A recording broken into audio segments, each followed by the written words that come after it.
Hello everyone. Raj civil service online YouTube channel पर आपका स्वागत है। आज हम पढ़ेंगे 8 मार्च 2023 का 2024 का करेंट अफेयर। इसमें देखेंगे कि जितने भी चर्चा में रहने वाले आर्टिकल हैं पूरे आर्टिकल देखेंगे।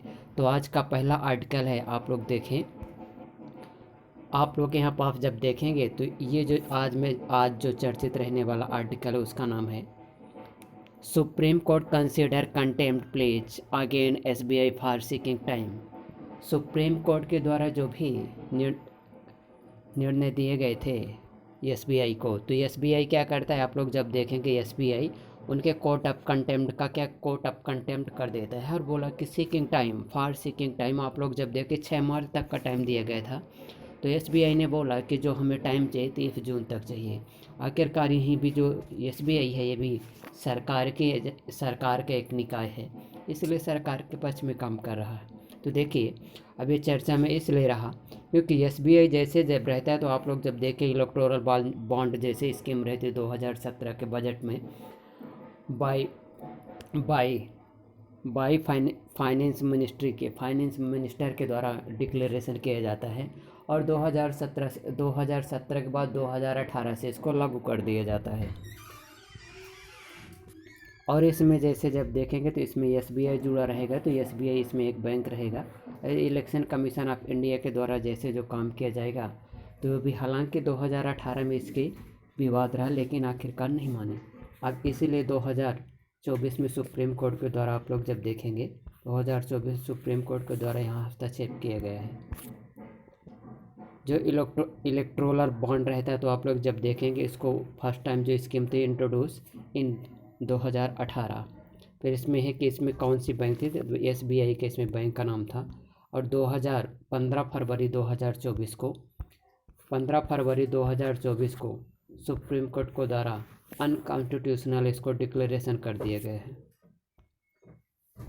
अब ये यहाँ पास आप लोग जब देखेंगे रियल पॉलिटिक के दलाई लामा जो सक्सेशन इन दलाई लामा, आप लोग जब देखें जो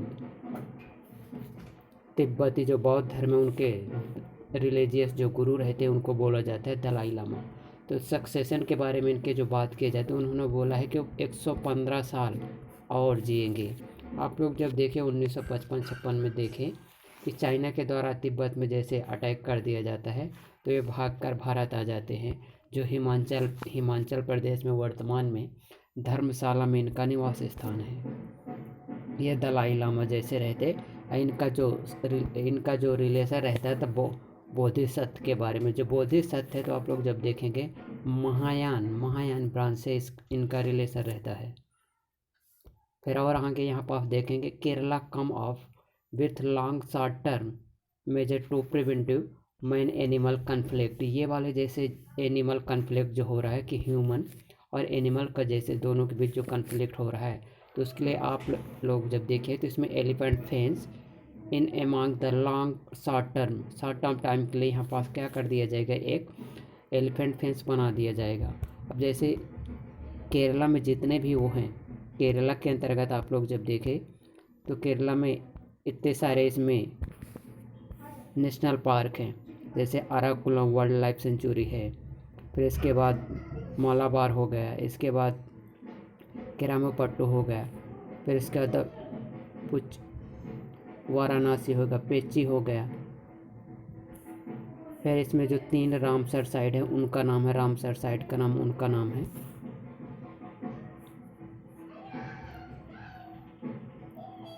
वेम्बाट, सत्यमंगलम, यहाँ पर जब सत्यम कोटा और एक है अष्टमूडी, ये 3 रामसर साइट है।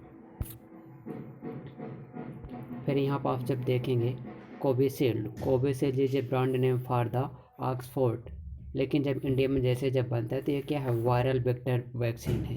वायरल वेक्टर वैक्सीन के बाद जब देखेंगे इंडिया के द्वारा जैसे भारत, यहाँ पास एक स्कीम है यूनियन गवर्नमेंट एक्सटेंड उजाला असिस्टेंट बाय 1 मोर ईयर्स। आप लोग जब सब्सिडी के बारे में है तो 300 रुपये की जो सब्सिडी असिस्टेंस प्रदान किया जाएगा। इसकी जैसे जो इस स्कीम की शुरुआत जब देखेंगे तो 2016 में इस स्कीम की स्टार्टिंग की जाती है। स्टार्टिंग पॉइंट 2016 में। इसका जो नोडल मिनिस्ट्री का नाम है ministry of petroleum and natural gas. Cabinet approve 4% hike in DA for central government employ and pensioner. 4% के इंक्रीज कर दिए गए हैं। फिर यहाँ पर government rise MSP for Raj jute के बारे में एमएसपी 285 रुपये आप लोग जब देखेंगे तो यहाँ पास इसको राइज कर दिए गए हैं। जब भी जूट है, जूट के बारे में देखें, इसका प्रोडक्शन करने वाला इंडिया का स्थान सेकंड नंबर पर आता है। जबकि इंडिया का फर्स्ट स्टेट है उसका नाम है वेस्ट बंगाल। वेस्ट बंगाल के साथ साथ यहाँ पर आप जब देखें तो हुगली नदी के किनारे इसके लिए कुछ जियोग्राफिकल एरिया सुविधाएं प्रदान करती हैं। फिर 1971 के बाद भारत और बांग्लादेश के विभाजन के बाद आप लोग जब देखेंगे तो भारत में जूट का प्रोडक्शन कम हो जाता है।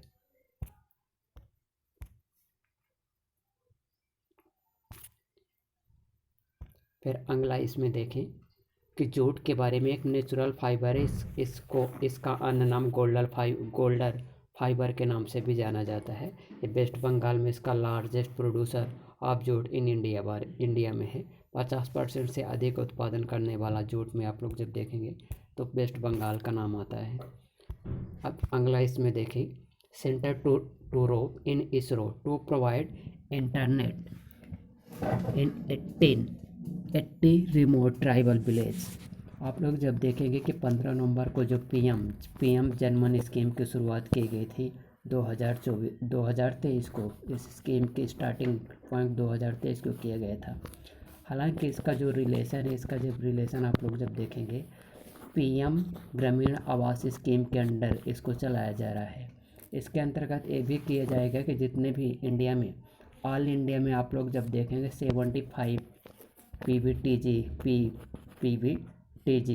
पीवीटीजी ग्रुप हैं, तो आप लोग जब देखेंगे पार्टिकुलरली वनरेबल ट्राइबल ग्रुप के बारे में, तो इनमें भी एमपी के भी 3 ट्राइबल इसमें शामिल, जैसे सहरिया, बैगा और भारिया। इसीलिए इनके लिए स्पेशल प्रोविज़न किए जाते हैं। अगला आर्टिकल देखें increase in fund for T development and promotion for 2024 from 2026। अब यहाँ पर जैसे जब देखेंगे कि जो चाय है तो टी के बारे में इसमें बताया गया है। Tea is a beverage made by pouring hot water over the time. अब इसी के बाद जैसे इसमें ये भी है कि जैसे जो टी है popular beverage after water, popular product after water के बारे में, आफ्टर वाटर। इसीलिए गवर्नमेंट के द्वारा क्या किया गया है कि इसमें कि जैसे इसके लिए आप लोग जब देखेंगे जैसे इंक्रीज इन फंड कर दिए गए हैं। 2024-25 में आप लोग जब देखेंगे कि गवर्नमेंट के द्वारा 23 फसलों के लिए एमएसपी की घोषणा की जाती है। जबकि जो गन्ने के लिए जो रहता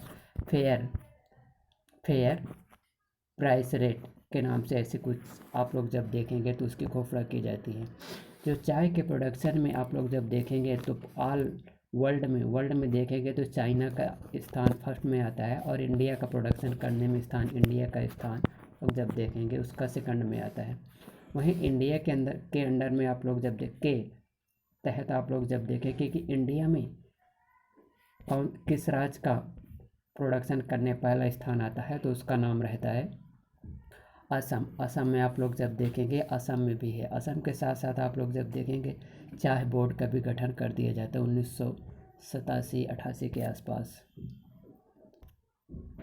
फिर जैसे जो टी वाले में रहता है तो Assam is the largest T producer state. ये अगला आर्टिकल बायोडाइवर्सिटी से इस रिलेटेड है। आप लोग जब देखें Sumatra tiger reserve is the smallest species of tiger in the world. अब इंडोनेशिया में जैसे इंडोनेशिया आइसलैंड है, आप सुमात्रा के बारे में, तो तो इसको आप लोग जब देखेंगे IUCN के, जैसे आप लोग जब IUCN के अंतर्गत जो टाइगर है सुमात्रा, जैसे जो टाइगर के बारे में जो जानकारी दी जाती है, क्रिटिकल इंडेंजर्ड लिस्ट में इसको शामिल कर दिया गया है। मिनरल इन इंडिया, आप लोग जब देखें जैसे कोल के बारे में जैसे बताया कि कोल के प्रोड्यूसर करने में बारे में आप लोग जब देखेंगे, Jharkhand is the largest coal producer in India. जबकि इंडिया का स्थान आप लोग जब देखेंगे तो इंडिया का स्थान आप लोग जब देखें, इंडिया का स्थान ऑल वर्ल्ड में इंडिया का प्रोड्यूसर करने में इंडिया का सेकंड स्थान आता है। वहीं झारखंड, इसके बाद आप लोग इसमें भी देखें, इसके कुछ टाइप रहते हैं, टाइप के बारे में आप लोग जब देखेंगे, जैसे उसके लिए रहता है लिग्नाइट हो गया, एंथ्रेसाइट, बिटुमिनस कोला। तो बिटुमिनस कोला में आप लोग जब देखेंगे तो आप लोग जब बिटुमिनस कोले के अंतर्गत आप लोग जब देखेंगे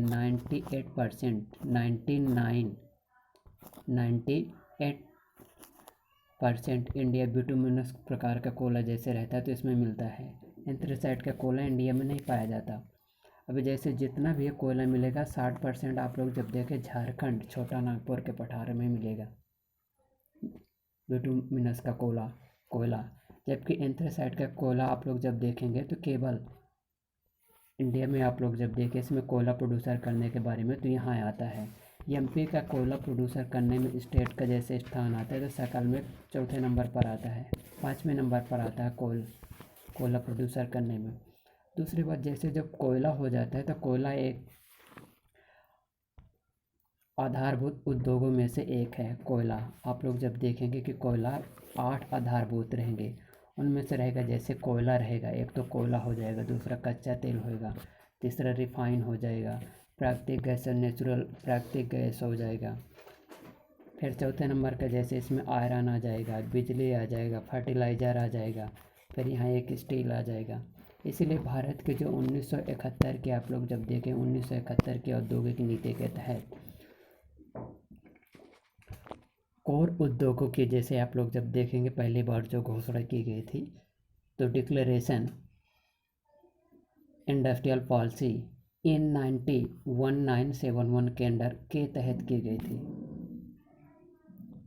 अब ये है कि लक्षद्वीप के बारे में आप लोग जब देखेंगे, जो लक्षद्वीप के बारे में उसको मिनिकॉय और मालदीव को जो डिवाइड करने वाला है, तो आप लोग जब देखें 9 डिग्री चैनल हिंद महासागर से। इसी के बाद आप लोग ये भी देखेंगे कि 90 डिग्री ईस्ट रेंज कहाँ से गुजरती है, तो हिंद महासागर से गुजरती है।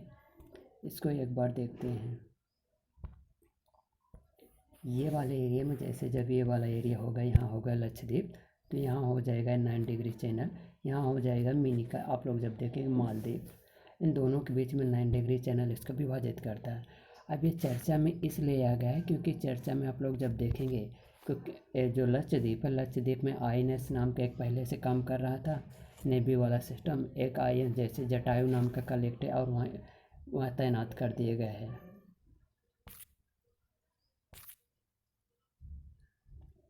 अब ये वाले में देखें 2023 El Nino is among the strongest on record WMO। ये बताया गया कि 2023 में आप लोग जब देखेंगे तो एल नीनो का जो इफेक्ट रहा तो सर्वाधिक रहा। तो इसके अंतर्गत ये रहता है कि जैसे ये वाले एरिया में होगा, यहाँ ये हो गया, यहाँ ये वाले एरिया में मान के चलिए ये वाला इंडिया, ये वाला यहाँ से जापान होगा, दक्षिण पूर्वी एशिया हो जाएगा, यहाँ ऑस्ट्रेलिया हो जाएगा। तो इसका ऐसे मैप बनेगा। एक तो ये वाले एरिया में जैसे रहता, ये वाले एरिया में रहेगा, यहाँ अगर जैसे इंडिया का हो जाएगा, यहाँ से यहाँ ऐसे हो जाएगा, ये वाला ऑस्ट्रेलिया हो जाएगा। तो यहाँ का टेम्परेचर आप लोग जब देखेंगे कि दिसंबर के माह में 5 से 7 वर्ष के अंतराल में आप लोग जब देखें यहाँ का टेम्परेचर बढ़ जाता है।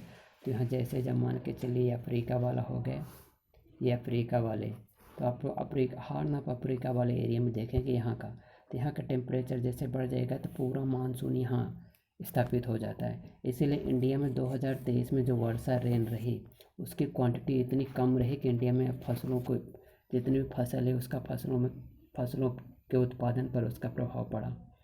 साथ ही साथ आप लोग जब देखेंगे कि टेम्परेचर में भी इसका प्रभाव पड़ा। इसलिए 5 से 6 वर्ष के अंतराल में एल नीनो का इफेक्ट देखा जाता है। कहाँ पास? यहाँ पास। जैसे जब यहाँ का टेम्परेचर बढ़ जाता है तो पूरा मानसून यहाँ इस प्रतिस्थापित हो जाता है, इसीलिए यहाँ ऑस्ट्रेलिया में हो जाएगा, यहाँ वाले हो रही इंडिया में हो जाएगा, यहाँ सूखा की स्थिति पड़ जाती है, सूखा वाला। और जब एल नीनो की जगह ला नीनो हो जाता तो इसी के विपरीत हो जाता, यहाँ का टेम्परेचर जैसे घट जाता है तो पूरा मानसून यहाँ प्रतिस्थापित हो जाता है, यहाँ वर्षा होने लगती। हालांकि आप लोग जब देखेंगे कि हिंद महासागरीय वाले में के बारे में घटना है, जैसलमेर की दबंग जाल सहेलियों के द्वारा आप लोग जब देखें कि पानी का प्रोडक्शन करने के उद्देश्य से आप लोग जब देखें पानी प्रोटेक्शन के लिए महिलाओं के द्वारा कुछ प्रयास किए जा रहे हैं, जैसे जल सहेलियाँ जैसे रहा था, पुरुषों के द्वारा पानी की चोरी के लिए यहाँ क्या किया गया, महिलाओं के द्वारा प्रोटेक्शन किया गया है। अब एक तो ये स्कीम है कि प्रसाद स्कीम के स्टार्ट कब की गई थी, लॉन्च की गई थी 2014-15 के आसपास। इसका जो नोडल मंत्रालय है तो मिनिस्ट्री ऑफ टूरिज्म है। प्रसाद स्कीम की जैसे जो मेन ऑब्जेक्टिव रहा, pilgrimage rejuvenation and spiritual augmentation drive, तीर्थ यात्रा आप लोग जब देखेंगे तो कायाकल्प और आध्यात्मिक संवर्धन करने के उद्देश्य से, ऑगमेंटेशन करने के उद्देश्य से 2015 में इस स्कीम को लॉन्च कर दिया गया था। इसी स्कीम के अंडर में आप लोग जब देखेंगे कि इंडिया के जितने भी जैसे कि रिलीजियस हैं, उन रिलीजियस के अंतर्गत आप लोग जब देखेंगे कि इंडिया गवर्नमेंट के द्वारा क्या कराया जाता है, उनका जितने भी रिलीजियस से संबंधित जितने भी पर्यटन है, टूरिज्म है, उनको प्रोटेक्शन कराया जाता है और उन्हें तीर्थ स्थलों के रूप में विकसित किया जाता है, ताकि रोजगार के साथ साथ भारत के आर्थिक विकास में सहायता कर सके। और अगला आर्टिकल देखें, प्रदेश के लिए महत्वपूर्ण उपलब्धि, 9 जिलों के आयुष्मान आरोग्य मंदिर को NABH से मान्यता मिली है। अब आप लोग 9 जिले कौन से हैं, तो MP के 9 जिले का नाम है बुरहानपुर, खंडवा, खरगोन, ये इंदौर संभाग के हो गए, इंदौर डिवीजन ऑफ इंदौर, भोपाल, इंदौर, सीहोर, विदिशा, झाबुआ एवं बड़वानी सहित 9 जिलों के आयुष्मान मंदिर को NABH national accreditation board for hospital and health care producer के द्वारा एक्रीडेशन मिल गई है। अब ये वाला देखेंगे, जैसे कल हम अपन देख रहे थे ऑल इंडिया में जैसे जो फॉक थिएटर के बारे में, जैसे ये वाला जब आप लोग जब देखेंगे यात्रा कहाँ मनाया जाता है, नॉर्थ ईस्ट में मनाया जाता है कि करीला, आप लोग जब देखें करीला कहाँ मनाया जाता, इन हिमाचल प्रदेश।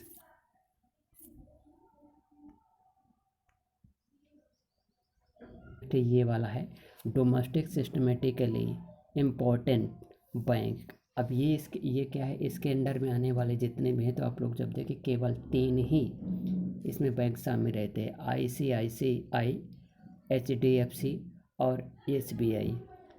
जैसे अभी आप लोग जब देखें कि सुप्रीम कोर्ट के द्वारा जो इसको निर्देश दिए गए तो उसका पालन करने में असमर्थ रहा, कोर्ट ऑफ कंटेम्प्ट का पालन, किसके खिलाफ मुकदमा चलेगा। रिजर्व बैंक ऑफ इंडिया के द्वारा इसका क्या कर दिया, 3 प्रकार के डोमेस्टिक